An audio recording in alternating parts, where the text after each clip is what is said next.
Tania. My pleasure to have you here. Can you tell me about yourself? Myself, all right. I was born in Canada, in Vancouver. I grew up in Montreal, so I was already bilingual in an Armenian family that spoke only Armenian to me at home. So I became trilingual right off the bat. In Montreal, I grew up in a very multicultural milieu, although my family was quite involved in Armenian activities. And as I got older, I also started getting involved and interested in Armenian activities, especially as we approached the collapse of the Soviet Union and things like the Karabakh problem, demonstrations, etc., and the Gyumri earthquake, and then finally the collapse of the Soviet Union made the news more and more frequently. I became more and more involved and interested in Armenian affairs. And then we moved to Washington, D.C., and my involvement in Armenian affairs changed somewhat as I joined an Armenian advocacy organization in Washington, D.C. that was trying to educate the American public and the Armenian public, the Diaspora and Armenian public, on issues of concern for a newly independent Armenia. And that's how my much more in-depth involvement started with the now independent Republic of Armenia. I managed various projects that took place in Armenia, and my first visit to independent Armenia was in 1994. That was a somewhat eye-opening experience for me. Emotional, inspiring, interesting, challenging, all of these. It was a very difficult time for Armenia.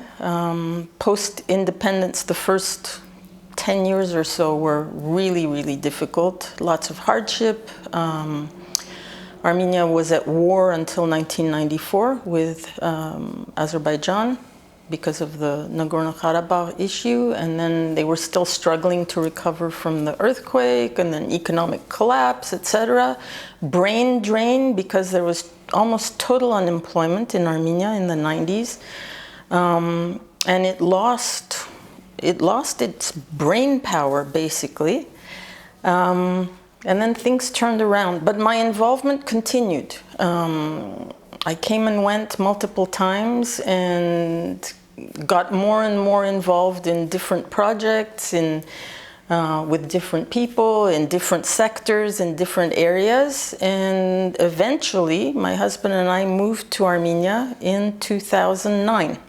So I've been in Armenia for 10 years now, and I've been the director of Armenian Volunteer Corps since 2011. And of course my involvement continues. Ongoing. Mm-hmm. It's been very interesting living in Armenia because it's been a transition. It's been a continuous transition from the very first time I ever visited Armenia in 1994 to when we when we moved here in 2009 to today, 10 years later. It's been a continuous transition with ups and downs. As a diasporan Armenian, as someone who grew up in the West, we tend to look at Armenia sometimes through rose-colored glasses. We expect perfection. We expect the ideal homeland. We have lots of expectations, which is good, but it's not good because it can prevent people from really getting involved because they see that Armenia is not perfect. It has problems. It has issues, and that sort of scares some people. But so anyway, through this... That brings up a very interesting point. As an interested diasporan and an engaged Armenian, can you share your perspectives on Armenia? My perspectives are always optimistic and hopeful. Even in what people still refer to as the dark years, even in the 20 years of corrupt government, I've always been optimistic and hopeful. I think Armenia's biggest resource and greatest wealth is its people. It has enormous human capital, and that's the future of Armenia. I mean, it's the people who are going to take Armenia to the next level and continue development and transformation and make Armenia a relevant nation in the global brotherhood of nations, let's say, on the international scene. I think Armenia, as potential, has a lot to offer. It's a very unique place in both its geographic location. It's always been a crossroad. It's always been at the crossroads of East and West, North and South. Civilization, so yes. to speak. It's a very ancient place, but it's also a place that has a lot of, I feel, a lot of potential for growth and for input into the continued development of humankind. And I think there are organizations and people who are trying to do that, to take us to the next level. That you always point towards the people. So can you maybe say, in the last decade, so to limit the time frame, what were the greatest changes that occurred that impacted the people? That maybe threw them off, or like helped them steer the boat in the right direction? Yeah. 10 years ago, Armenia was sort of still reeling from a bad election. And people, I guess, were less hopeful or hopeless and less optimistic about the future of Armenia at that time. And I think we sensed some apathy and even fear on the part of some people. Fear for the future, fear for their security, fear for survival. People who could continued to look outwards and to try to leave even. A lot of people left and continued to leave through the last few years. Although the young people did start to, students, university students in particular, did start to sense, I don't know, a sense of ownership. I guess it's important. In the last 10 years, we've gone from the Soviet generation, post-Soviet generation, to a generation who was born in independent Armenia and is growing up and developing in independent Armenia. And that's created a mindset shift, a shift of thinking. My sense is that, especially in the last 4 or 5 years, there's been a big shift in thinking. Young people especially sense that they are responsible for their future, they are responsible for, I'm generalizing, not everyone of course, but it just takes a few to become leaders and to, motivate people and generate a momentum to change things. And I think people feel that they can actually change things now. So, I mean, now we understood that in a way Armenians are taking ownership of their own future by changing the mindset. But what do you think will be the greatest challenges to come that have to be overcome in order to bring Armenia back onto the growth trajectory, onto the table of global debates and discussions? I think that's already started in the last year and a half. Post-Velvet Revolution, I think there's been another mindset shift on the part of the diaspora. Some people are still skeptical and cynical, as always. There will always be those people. But I think more and more people actually see opportunities in Armenia. And there are lots of opportunities for someone who's willing to roll up their sleeves and do the work. Yes. Do the work. I think that's the big difference now from what we had immediately post-independence. The diaspora thought at the time that they could just throw money and resources to Armenia without following through, without actually doing the work themselves. And that enabled corruption to become rampant. I mean, one of the main factors for corruption to grow is easy money, access to easy money, and there was a lot of easy money. And that turned off a lot of people who got burned, investors, business people, etc. But now I think they sense that we are really in a transition where more people are being held accountable for their actions, and people are feeling accountable now, I think, more accountable and responsible. So yeah, I'm very optimistic. Nothing's perfect. There are people who are impatient with the revolution. They thought a revolution meant that overnight everything was going to change. Corrupt leadership was going to be jailed instantly, and we were going to, get back all the money that they'd stolen, or all the resources, all the wealth that they'd amassed. But it's a slow process. There are certain things, I think, that can't be done quickly. I'm also impatient, but I try to be more realistic. There are certain things that can't be done too quickly. We have a very bloated government sector, for example, that needs to be trimmed down and transformed into sort of like an elite, professional, quick response. Sustained leadership. Yes, but how do you do that when you have hundreds of thousands of people who are somehow employed in this government sector without creating overnight massive unemployment? The question is, it's really a generational question. Yeah. And like equipping our new generation to be ready to fight the war, to lead their country into this new transition. I think many people are ready, and some people have answered the call, but I don't know, okay, money isn't everything, but if you're going to join the government, whether it's as a minister or a head of an agency or something, if you're going to become a civil servant, and you're paid well. Yes, if you want your independence. And if you want to attract high-level, good quality people, you have to offer them a good salary. So that whole reform has started. It's a little slow. I mean, the first step was reducing the number of ministries from 17 to 12. The next step, I guess, is going to be to phase out older functionaries, to give them early retirement, and then to gradually increase salaries. But it's going to take time. It's not going to happen overnight. Okay, but that brings me to a question. Earlier you mentioned, okay, it's about hard work and individual ambition.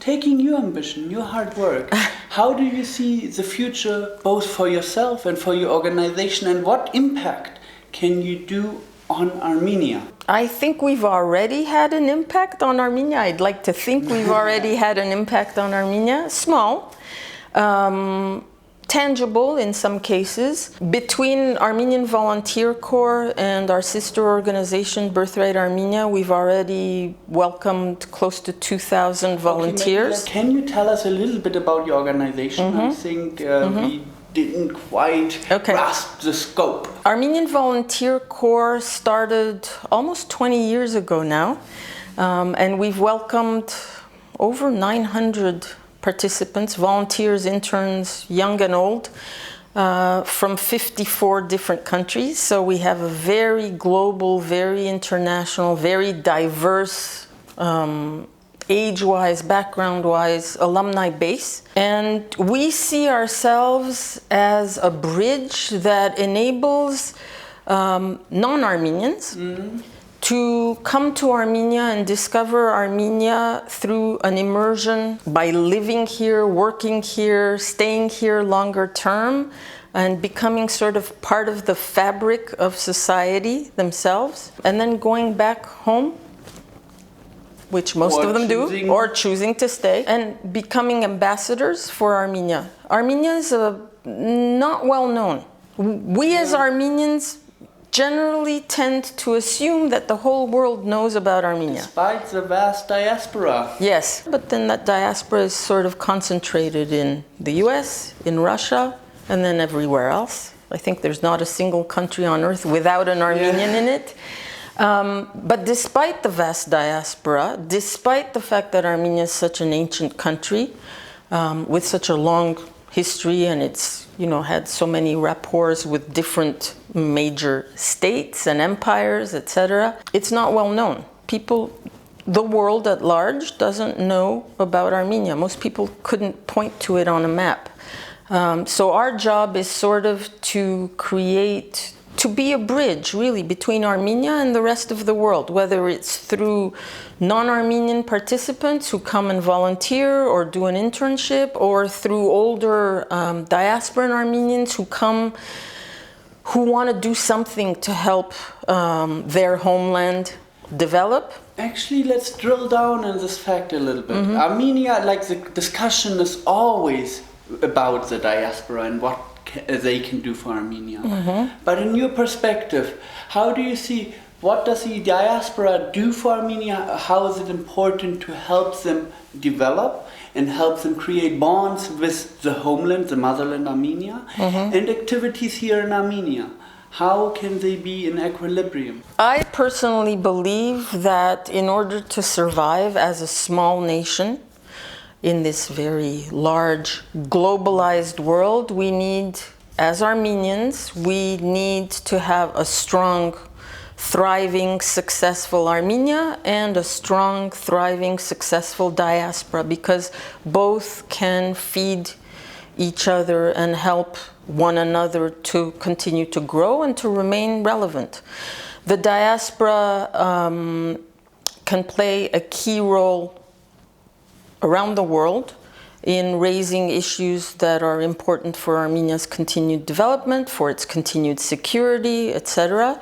And Armenia is like the source. If we look at the Armenian global nation as a human body, I would think Armenia is the solar plexus of the body, and everything else is the limbs. Nice analogy. And you need all of it to be healthy and developing and in harmony, which is very difficult to achieve, of course, because there's politics, there are regional priorities. Sometimes it's hard for a diasporan to separate their allegiances from, am I an American or am I an Armenian? Am I a Russian or am I an Armenian? Am I French or am I Armenian? A lot of people come here and discover that maybe they are more French or more Argentinian or more German or more Russian. But the importance is to create that two-way street, that connection, that conversation. Understand also where they belong. Exactly, yeah. See what their role can be. I mean, it's not necessary that 8 million people move to Armenia tomorrow. So I believe we both agree that the key is to start global discussions about Armenia, the shared future, maybe on security issues, on poverty, unemployment, etc.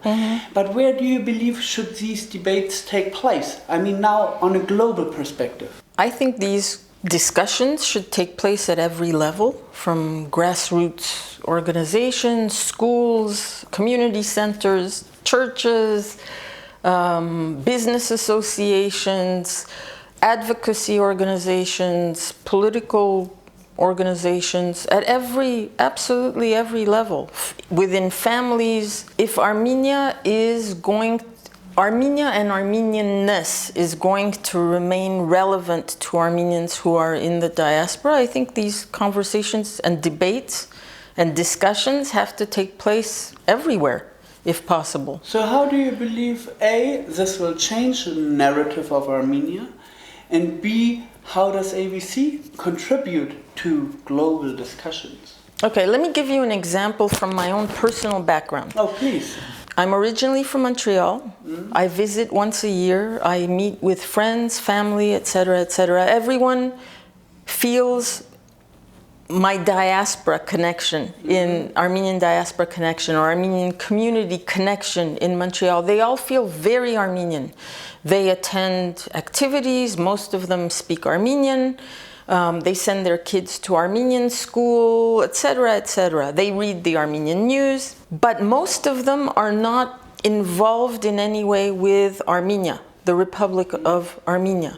And that's what needs to happen. Armenia needs to become relevant somehow, present, more present in the lives of just regular community members.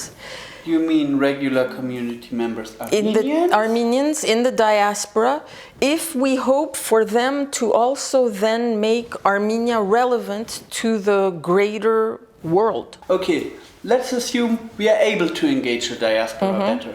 But what's the next step? How do we get from the diaspora over to like ordinary Americans, Argentinians, Singaporeans, or Australians? More and more now.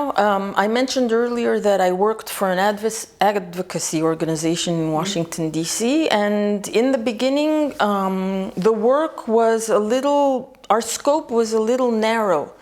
And then we understood, and the other advocacy organizations understood, that we ourselves as Armenians need to also be engaged with other communities within the country, wherever we are. So, let's take Canada, for example. So you engage with other minority groups, you engage with human rights organizations, you engage with environmental organizations, you engage with different interest groups that are relevant to what Armenia needs. And by engaging them, you're promoting and supporting those broader issues and problems that are globally relevant, but you're also engaging these other organizations and interest groups in Armenian issues, and they will become your supporters, and you create synergies, and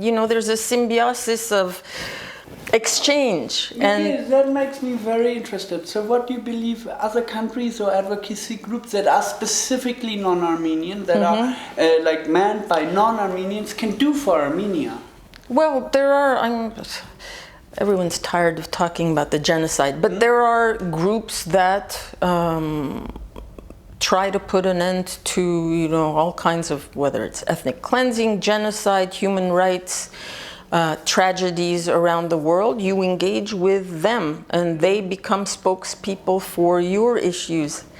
And the same with climate change organizations. Armenia has so many different issues and needs.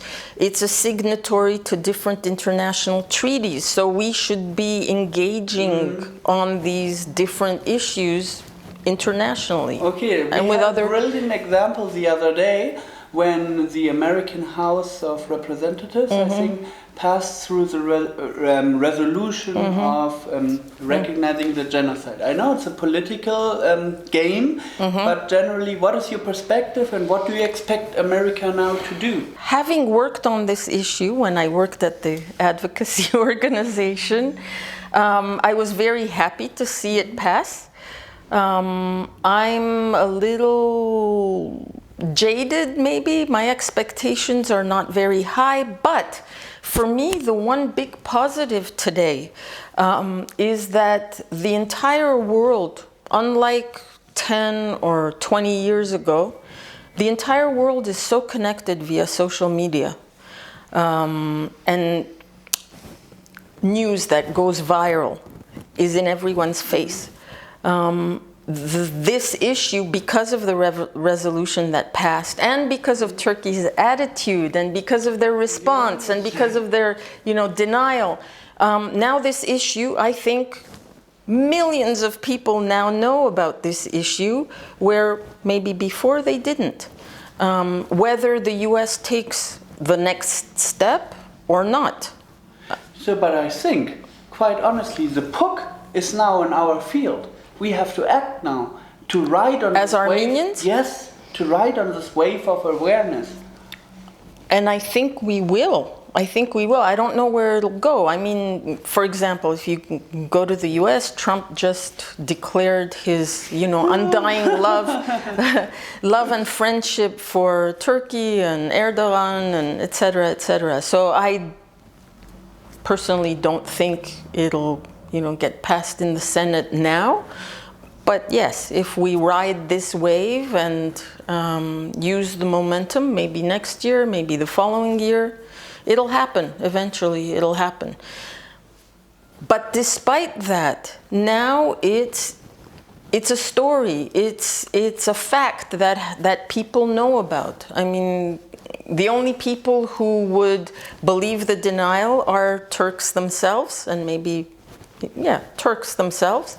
Everybody else will hear and, I believe the historical fact. The resolution is adopted.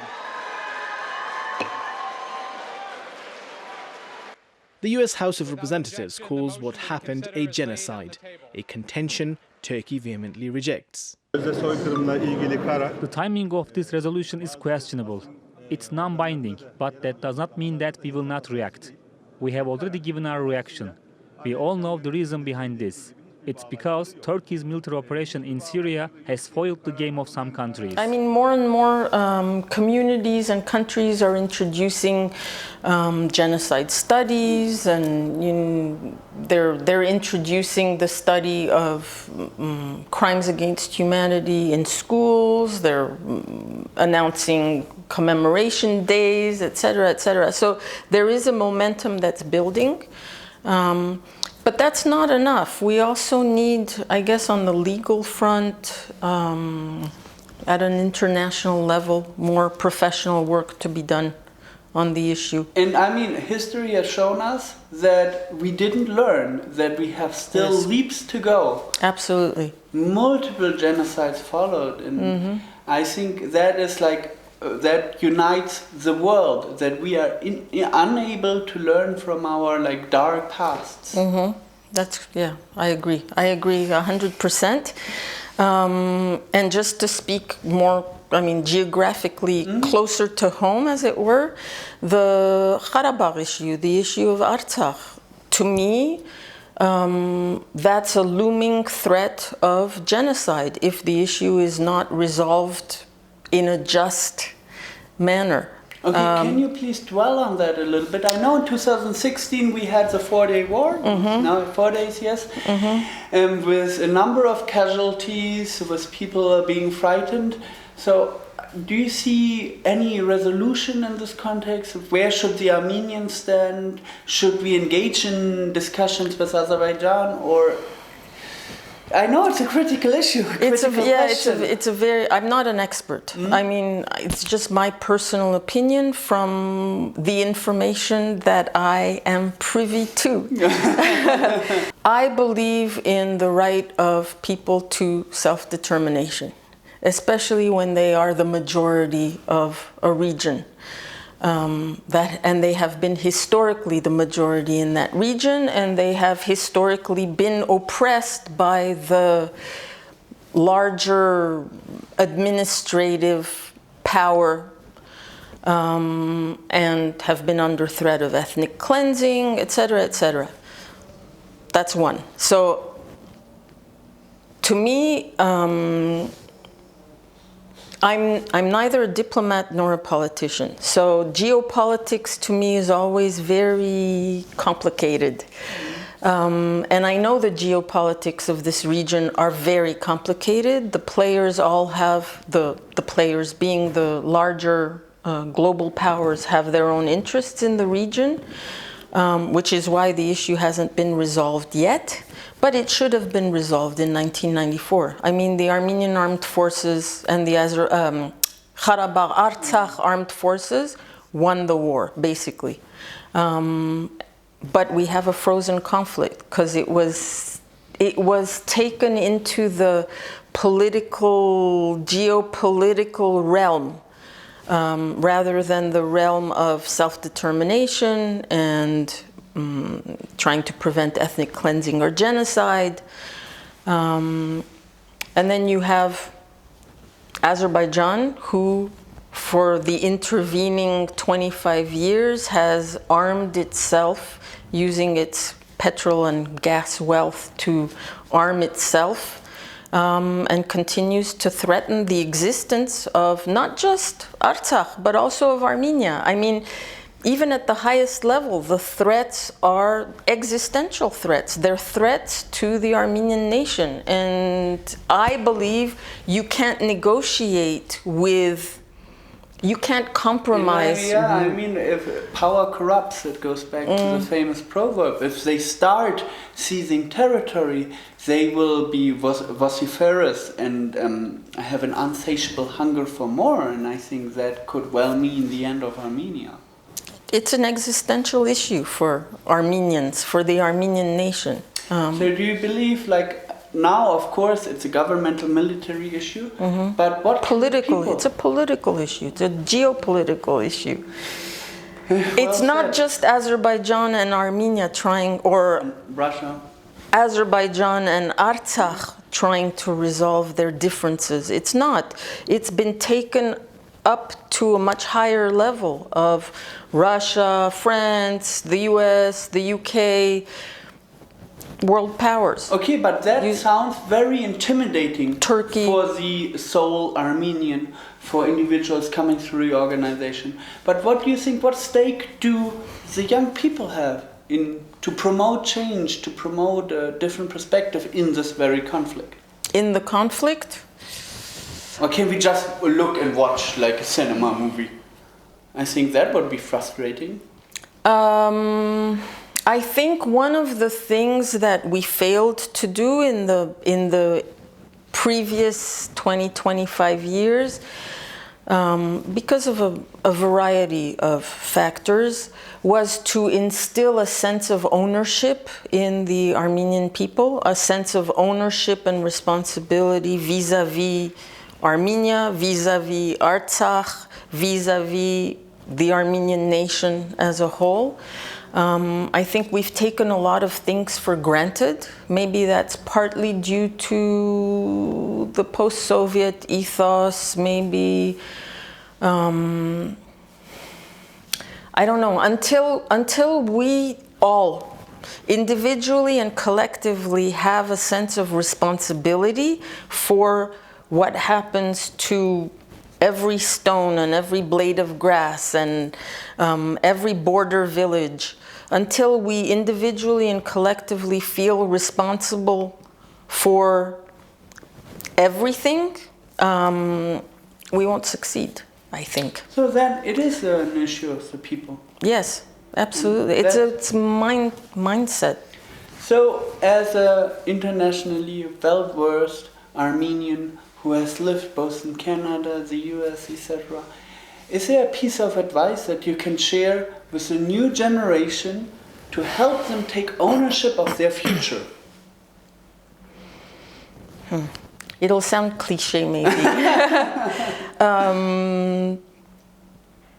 Whatever people choose to do with their lives, whatever profession, whatever work, whether it's academic or whatever, they need to be the best at what they're doing, the best they can be. So each individual, I said this earlier, Armenia's greatest resource is its human capital. So our human capital, every single individual needs to be educated and needs to be the best at what they do. And needs to work very hard, very hard. Nothing will happen by itself. Nothing will happen overnight. We need to be patient and That also puts the responsibility on your shoulder. Lead by example. So the question is, what makes you get out of bed every day and day again and again? I find the work that I do here with Armenian Volunteer Corps and the work that our sister organization Birthright Armenia does, I find it very inspiring and motivating. Every single individual who comes here has an interesting story, an interesting motivation, an interesting path, and that's what gets me.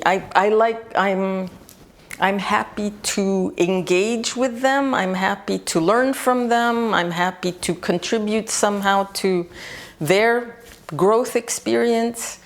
And